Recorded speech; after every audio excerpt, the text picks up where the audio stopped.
Hello friends, welcome to study stage. तो आज की इस वीडियो में हम लोग विलोपन विधि और प्रतिस्थापन विधि से समीकरण हल करना सीखेंगे। यानी आपको जो है विलोपन विधि को बनाने के लिए एक अलग वीडियो नहीं देखना पड़ेगा और प्रतिस्थापन विधि से समीकरण को बनाने के लिए कोई एक अलग वीडियो देखने की जरूरत नहीं है। आप सिर्फ इसी एक वीडियो में विलोपन विधि और प्रतिस्थापन विधि से समीकरण को हल करना सीख जाएंगे। बहुत ही इंपॉर्टेंट है विलोपन विधि और प्रतिस्थापन विधि, क्योंकि आपकी 10th क्लास की एग्जाम में 100% चांस रहता है कि विलोपन विधि और प्रतिस्थापन विधि से क्वेश्चन पूछा जाता है और वो क्वेश्चन 5 नंबर का होता है। ठीक, और दोनों को बनाने के बाद लास्ट में हम ये भी जानेंगे कि विलोपन विधि और प्रतिस्थापन विधि दोनों में क्या डिफरेंस है, क्या अंतर है। ठीक, तो चलिए सबसे पहले हम इस समीकरण को जो दिया हुआ है, इस समीकरण को हम विलोपन विधि से सॉल्व करते हैं। तो ये हमारा पहला समीकरण क्या है, 3x + 4y = 10, यानी हमारा ये पहला समीकरण हो गया। और ये दूसरा समीकरण है 2x - 2y = 2, यानी हमारा ये दूसरा समीकरण हो गया। और इस समीकरण को जो है हम किस विधि से बनाएंगे, तो विलोपन विधि से बनाएंगे।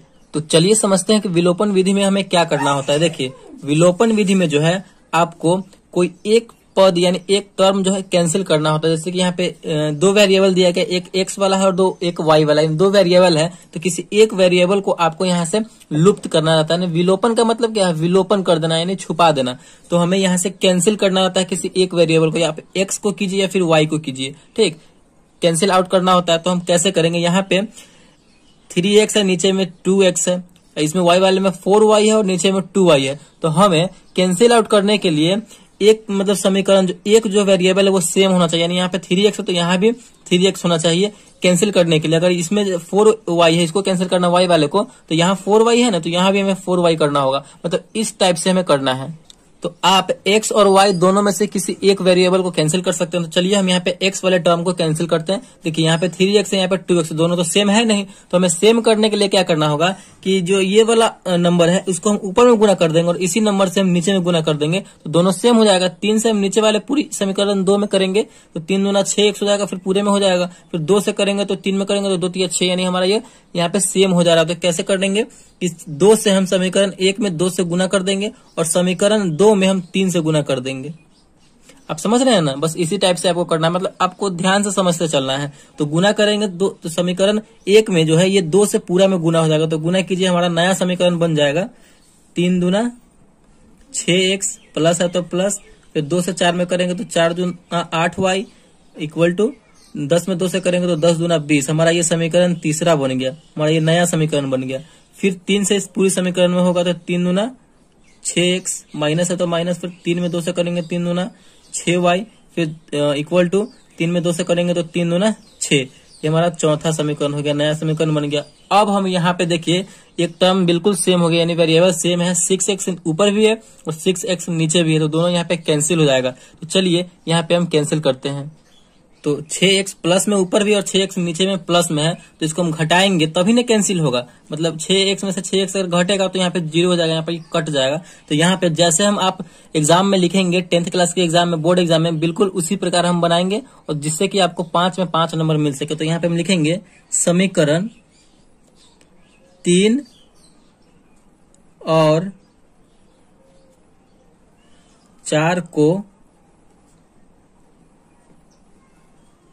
घटाने पर, समीकरण 3 और 4 को यहाँ पे हम घटाएंगे। तो घटाइए, 6x + 8y = 20 है हमारा तीसरा। चौथा है 6x - 6y = 6 है।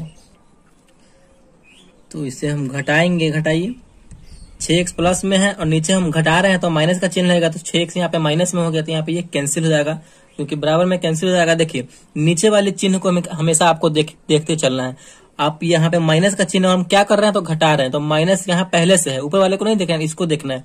तो माइनस यहाँ पहले से है और हम माइनस कर रहे हैं, तो माइनस और माइनस मिलकर क्या होता है, तो प्लस होता है। तो अब हमारा ये दोनों जुड़ जाएगा, ऊपर वाला भी हमारा प्लस में हो गया, नीचे वाला भी हमारा प्लस में हो गया। ठीक, तो 8 और 6 को जोड़ेंगे तो हमारा हो जाएगा 14। y है तो y, घटा रहे हैं तो घटाइए, यहाँ पे प्लस का यहाँ पे चिन्ह है, माइनस है तो माइनस प्लस मिलकर होता है माइनस, तो घटाइए। 20 में से 6 जाएगा तो यहाँ पे हमारा बचेगा 14। तो y बराबर, y के वैल्यू निकालने के लिए क्या करना होगा, y को अकेला रखना होगा। तो y बराबर 14 तो अपने जगह पे है। अब 14 को गुना में है, बराबर को उधर जाएगा तो भाग में आ जाएगा, तो बट्टे में 14, 14/14 यानी 1। यानी हमारा जो है यहाँ पे y का वैल्यू निकल के चला आया, y = कितना आ गया, तो 1 आ गया। इस प्रकार हमारा y का वैल्यू निकल के आ गया। अब हम इसी y की मदद से समीकरण 1 में या फिर समीकरण 2 में y का वैल्यू रख देंगे तो हमारा x का वैल्यू भी निकल कर चला आएगा। तो चलिए हम समीकरण 1 में आप या फिर 2 में किसी में भी रख सकते हैं। तो समीकरण 1 में हम इस y का वैल्यू रखते हैं।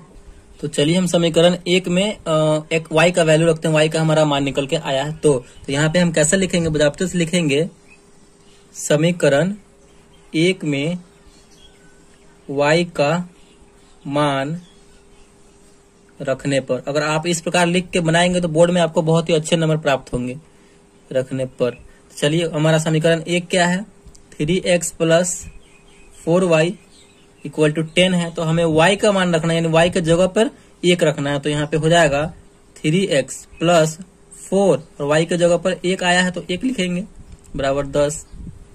3x प्लस 4 में 1 से गुना करेंगे तो 4 हो जाएगा बराबर 10।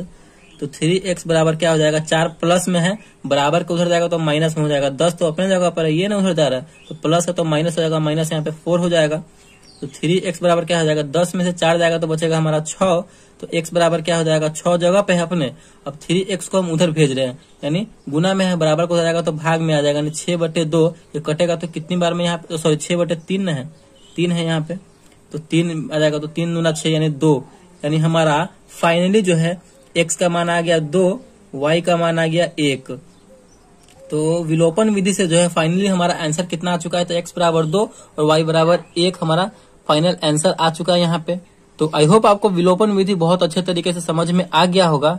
तो हमें विलोपन विधि में करना क्या होता है कि आपको एक टर्म को, यानी एक वेरिएबल को आप x को कैंसिल आउट कर सकते हैं या फिर y को कैंसिल आउट कर सकते हैं। अगर हमें y को करना होता तो यहाँ पे हम क्या करते हैं कि इसमें y वाले में, ऊपर वाले में 2 से गुना कर देते तो ये मिलकर हो जाता 4 दूना 8, और नीचे वाले समीकरण 2 में हम 4 से गुना कर देते, 2 में 4 से करते तो 8, हमारा ये दोनों बराबर हो जाता 8। तो इसको हम कैंसिल आउट कर सकते थे। आप x को कर सकते हैं या फिर y को कर सकते हैं।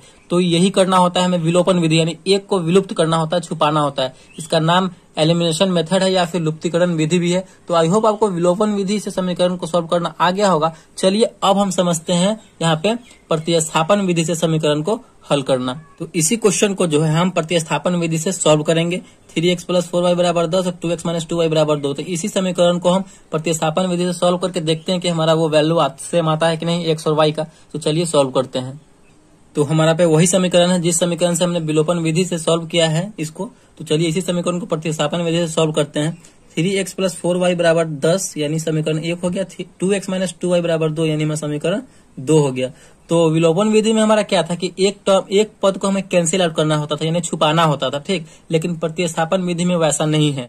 प्रतिस्थापन विधि में क्या है कि हमें कोई एक पद, यानी कोई एक वेरिएबल का जो मान निकाल करके उस दूसरे वाले इक्वेशन में रखना है। जैसे कि अगर हम इस समीकरण 1 का जो है x का वैल्यू निकालते हैं तो इसी x के वैल्यू को हमें समीकरण 2 में प्रतिस्थापित करना है, वही हमारा प्रतिस्थापन विधि हुआ, ठीक। अगर आप y का निकालते हैं समीकरण 1 की मदद से तो इसी y का वैल्यू जो है जो निकाल के आएगा वही हमें समीकरण 2 में प्रतिस्थापित करना यानी रखना है, वही हमारा प्रतिस्थापन विधि हो गया। इंग्लिश में अगर हम बात करें तो इसे सब्स्टिट्यूशन मेथड हम कहते हैं। तो चलिए हम प्रतिस्थापन विधि से इस समीकरण को भी समझते हैं। तो चलिए आप जो है किसी एक का वैल्यू निकाल सकते हैं, x का या फिर y का। तो चलिए हम x का ही निकालते हैं। तो यहाँ पे हम समीकरण 1 को ले रहे हैं तो यहाँ पे हम क्या लिखेंगे, समीकरण 1 से समीकरण 1 को लिए हम। समीकरण 1 क्या है हमारा, 3x plus 4y equal to 10 है। अब इसी में से हम x का वैल्यू निकाल रहे हैं तो क्या करना होगा, हमें इस टर्म को अकेला छोड़ना होगा। तो 3x बराबर क्या हो जाएगा, हम 4y को उधर भेज रहे हैं तो 10 तो अपने जगह पे है, हम उसको भेज रहे हैं उधर, तो ये प्लस में है, उधर जाएगा तो माइनस में हो जाएगा 10 माइनस 4y। तो x का वैल्यू निकालने के लिए x को अकेला रखना होगा। तो 3 गुना में है, बराबर को उधर जाएगा तो भाग में हो जाएगा, तो हो जाएगा हमारा 10 माइनस 4y बटे में 3 आ जाएगा, ठीक। अब हमारा यहाँ पे x का वैल्यू यहाँ पे ये निकल के चला आया। अब इसी x के वैल्यू को हम समीकरण 2 में x के जगह पर पुट कर देंगे। तो हमें क्या लिखना होगा आगे, तो हमें यहाँ पे लिखना होगा समीकरण 2 में x का मान रखने पर। समीकरण 2 में हम इस x का मान रखेंगे। तो चलिए समीकरण 2 हमारा क्या है, 2x minus 2y equal to 2 है। अब इसी x के जगह पे हम ये वाला वैल्यू रखेंगे, ठीक, ये वाला मान रखेंगे। तो रखिए यहाँ पे हम रखेंगे तो क्या हो जाएगा, 2x के जगह पर रखेंगे ये हमारा 10 माइनस 4y बटे में 3 माइनस 2y बराबर 2। इसे हम सॉल्व कर देंगे तो यहाँ पे हमारा सिर्फ एक y वाला टर्म बच रहा है, तो हमारा y का वैल्यू यहाँ से निकल के चला आएगा। ठीक, इसी प्रकार आपको करना, बस आप समझते चलिए कि किस टाइप से बन रहा है, किस तरीके से ये बन रहा है। ठीक, तो चलिए गुना कीजिए, यानी इस 2 से हम इस पूरे वाले में ऊपर वाले में गुना हो जाएगा, तो 10 में 2 से करेंगे तो 10 दूना 20 माइनस 4 दूना 8y बटे में 3 माइनस 2y बराबर 2। इस 2y के नीचे कुछ भी नहीं है तो इसका मतलब क्या 1 है, तो हम 3 और 1 का एलसीएम लेंगे तो हमारा कितना होगा, 3 और 1 का एलसीएम तो 3 ही होगा। तो 3 1 का एलसीएम हो जाएगा हमारा 3 से 3 कैंसिल हो जाएगा एक बार में, तो 20 माइनस 3 से 3 एक बार में कैंसिल होगा तो 8 कम 8 यानी 8y माइनस 3 दूना 6y बराबर 2। चलिए ये आपको समझ में आया, तो नहीं आया होगा तो कमेंट में बताइएगा, हम आपको कमेंट का रिप्लाई करके बता देंगे। चलिए यहाँ पे देखिए अब 20 माइनस 8y और माइनस 6y, तो माइनस 8y और माइनस 6y मिलकर कितना हो जाएगा, तो माइनस 14 हो जाएगा कि 8 और 14, और y है तो y, माइनस में था तो माइनस में लगा देंगे, बटे में 3 है तो 3 बराबर 2। ठीक, उसके बाद क्या होगा, उसके बाद देखिए इस 3 को हम उधर भेज देंगे क्योंकि ये भाग में है, बराबर को उधर जाएगा तो गुना में हो जाएगा, तो 20 माइनस 14 y बराबर 2, और भाग में है बराबर को हो जाएगा तो गुना में, तो 3 गुना हो जाएगा 6। तो यहाँ पे हम y का वैल्यू अब आराम से निकाल लेंगे, तो माइनस 14 y बराबर इस संख्या वाले को संख्या वाले के साथ रखेंगे तो 20 इधर है, प्लस में है बराबर को हो जाएगा तो माइनस में 6 अपने जगह पे है तो माइनस 20 हो जाएगा। तो यहाँ पे देखिए माइनस 14y बराबर क्या हो जाएगा, माइनस 14, क्योंकि 6 में से 20 घटे, कम में से ज्यादा घट रहा है तो यहाँ पे माइनस में आंसर आएगा। तो माइनस इधर भी है माइनस इधर भी है, बराबर के दोनों ओर माइनस है तो माइनस माइनस कैंसिल हो जाएगा। तो यहाँ से हमारा y का वैल्यू निकल के चला आएगा, y बराबर, y का वैल्यू निकालने के लिए y को अकेला रखना होगा, तो 14y है तो y बराबर क्या हो जाएगा, 14 तो अपने जगह पे, इस 14 गुना में लगा हुआ है, बराबर के हो जाएगा तो भाग में हो जाएगा, 14 बटे 14 कितनी बार में कटेगा, 14 से भाग देंगे तो एक बार में कटेगा। तो यहाँ पे हमारा फाइनली जो है y का मान निकल के चला आया। तो y का मान जैसे ही निकल के आया है तो हम समीकरण 1 में 2 में या फिर किसी में भी रख देंगे तो हमारा x का मान भी निकल के चला आएगा। ठीक, तो यहीं पे आपको सॉल्यूशन उसका बना के दे रहे हैं। समीकरण 1 में यहाँ पे लिख सकते हैं आप, समीकरण 1 में y का मान रखने पर, तो समीकरण 1 में हम y का मान रखें, समीकरण 1 है हमारा 3x प्लस 4y बराबर 10। आप किसी में भी रख सकते हैं, 1 में भी रख सकते हैं, 2 में भी रख सकते हैं। तो चलिए 3x प्लस 4, y की जगह पे क्या रखेंगे, 1 रखेंगे क्योंकि y का मान हमारा 1 आया है, इक्वल टू 10। 3x बराबर क्या हो जाएगा, देखिए 3x बराबर हम उसको देखिए इस संख्या में 4 में 1 से गुना करेंगे तो 4 हो जाएगा, तो ये संख्या वाला इधर है और संख्या वाला भी इधर, तो संख्या वाले को संख्या वाले के साथ रखेंगे, 4 उधर चला जाएगा तो 10 और माइनस में 4 हो जाएगा क्योंकि ये प्लस में है, बराबर को उधर जाएगा तो माइनस में। तो x बराबर क्या हो जाएगा, x का मान निकालने के लिए x को अकेला रखना होगा, तो 3 को हम उधर भेज देंगे, 10 में से 4 गया तो 6, और बट्टे में यहाँ पे भाग में चला जाएगा क्योंकि यहाँ पे जो है 3 गुना में लगा हुआ है, बराबर को उधर जाएगा तो भाग में हो जाएगा, तो 6 में 3 से भाग दे देंगे, तो यहाँ पे हमारा कट के आ जाएगा 6 बटे 3 यानी 2। फाइनली जो है हमारा x बराबर हो जाएगा 2 और y बराबर हो जाएगा 1, यानी हमारा यहाँ पे प्रतिस्थापन विधि से भी हमारा वही वैल्यू आया, x बराबर 2 और y बराबर 1, और विलोपन विधि से भी हमारा वही मान आया था, x बराबर 2 और y बराबर 1। तो इसी तरीके से हम विलोपन विधि और प्रतिस्थापन विधि को सॉल्व करते हैं। अब समझते हैं कि विलोपन विधि और प्रतिस्थापन विधि में अंतर क्या है।